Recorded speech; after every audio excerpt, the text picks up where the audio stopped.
are there categories which are perhaps more relevant or more amenable for e-commerce than other categories? So, we were earlier discussing this. For example, electronics is an obvious one. A lot of people have gone out and bought phones and laptops during this time. But I wonder, they talk a lot about categories like cosmetics and apparel.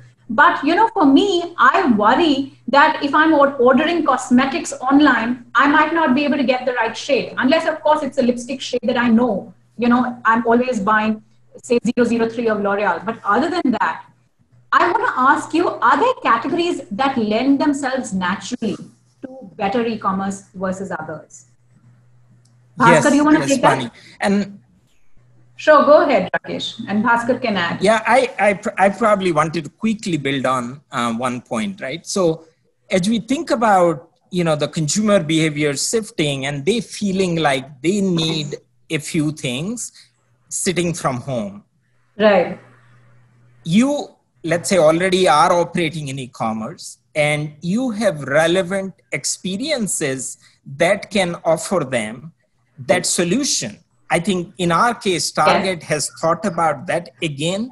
How can we be meaningful? How can we be frictionless in dishing out that experience? So I would quote an example.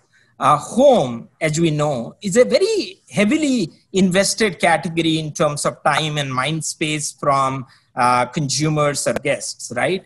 And you would always wonder that, hey, I would have to walk into a store. I have to see kind of the furniture that I'm trying to buy or the chair that I'm trying to buy. How would it fit in? Whether this would match to my interior decoration that I've done.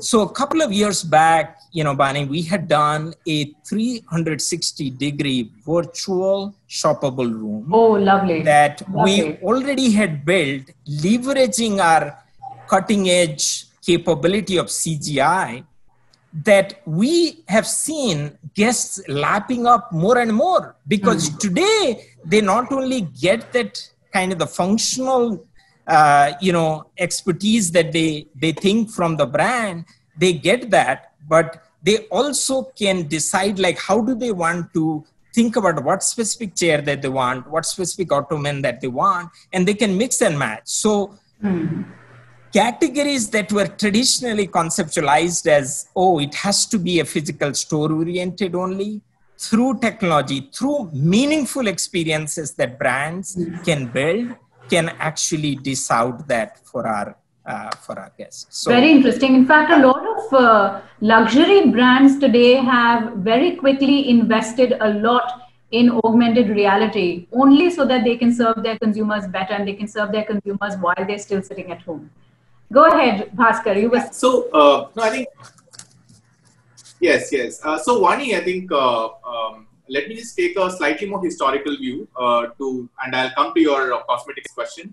So if you look at it, first of all, e-commerce is not a very old industry, right? It's give or take 5 to 6 years is an overall when it is actually taken. Internet itself is like a 20-year-old phenomenon. It's fairly young compared to But what we have seen definitely is that as internet penetration increases in the country, right, and it happened in every single country that we have seen, is that first of all, things like travel would get 100% digitized. So every single industry where the middle did not add value has been disrupted by digital, and eventually it becomes like a full funnel consumer journey, and then none of us actually buy any travel ticket online today, right?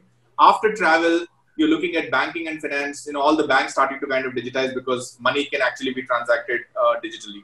And then e-commerce have actually, because money can be transacted digitally, e-commerce has actually taken off. And apparel, people are buying apparel and all those books and the whole Amazon phenomenon. And then food tech has actually taken off, gaming has taken off. And now we have reached a stage when India today has almost like 500 million internet users and hundreds of millions of shoppers currently. So we are seeing even traditional categories like grocery, right? Kirana, grocery, automotives. All the OEMs in India are actually looking at dealer digitization and also reimagining how a dealership would look like for tomorrow, right? Overall, or consumer electronics, durables. So I think the argument, not even the argument, the discussion is not really about whether e-commerce is going to take over and will the traditional retail is going to become redundant, right? It is not online versus offline. Even in the most developed country like the United States, only 11% of their entire retail is on e-commerce, even today. And it is one of the most advanced countries, right? But the fact is, 89% of all retail is influenced by a digital touch point. And that's the fundamental change. That's very interesting. Which makes a difference. And that brings me to your question on cosmetics, right? Beauty is one category within the whole FMCG space, which is ready to be really go digital in a very big way.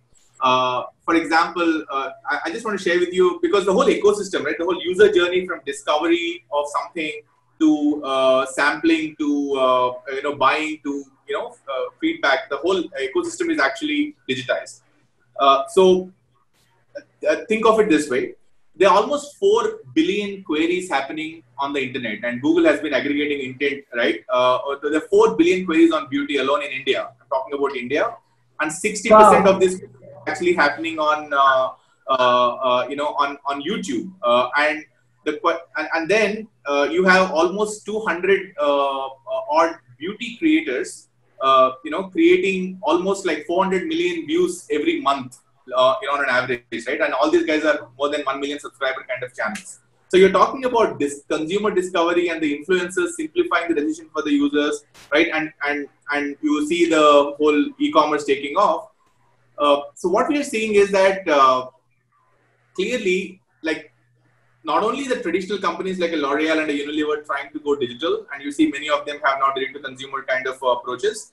But there are a lot of brands like Sugar Cosmetics, there are a lot of brands like Mama Earth, who have not even spent a penny in a traditional way, whether offline or having presence in online, are actually being able to build 200, 300 crore kind of businesses, right? From nowhere.